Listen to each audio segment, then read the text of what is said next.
भोगाटे दाजुले ए सरी महेश बस्ने दाजुले यहाँ सुन्नु न बोलेको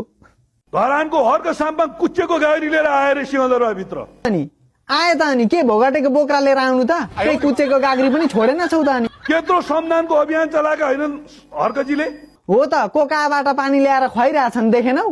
बुढा सुब्बा क्याटरिङमा हजार हजार रुपियाँ बोल्ने मात्रै मासु भात खाँदैन टोली परिचालन गरे होइन कुन स्रोतबाट आयो त्यो पैसा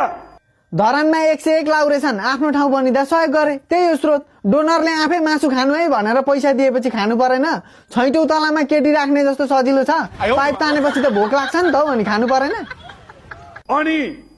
उनले सम्झनाबाट बनाए भनेको खानेपानीको हालखबर के छ एकदम ठिक छ वाल्लाल्लाल्लाल्लाल्ला पानी आइरहेछ किन जुत्ता गाडी बोकेर यहाँ आएको पानीले पर्याप्त पुगेन अनि तिमीहरूका बाउले बजेट हालिदिन्छन् कि भनेर आएको भन्दैछन् जनता तिम्रो सम्झनाबाट भनेको खानेपानीका करोडौं भ्रष्टाचार र घोटाला निस्क्यो त बाहिर निक्लेको होइन तिमीहरूले जबरजस्ती निकालेको अरे त कार्यकर्ता खटाएर अनि तिम्रो पनि भ्रूण हत्या गरेको कुरा निक्लियो त बाहिर अख्तियारमा मुद्दा पर्यो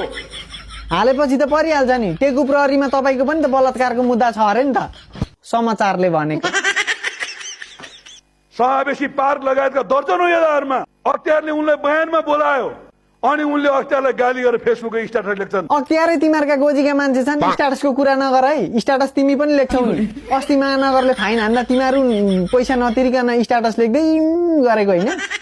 यस्ता उलफटाङ र अराजक कुरा गरेर मुलुक बन्छ तिमीहरूकै पाराले त बन्दैन बन्दैन भन्ने लाग्छ भने यसलाई सशक्त ढङ्गले राष्ट्रिय नेपालले प्रतिरोध गर्न आवश्यक छ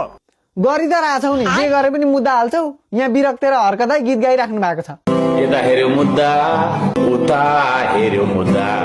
यसो गर्यो मुद्दा उसो गर्यो मुद्दा छक्क पर्छु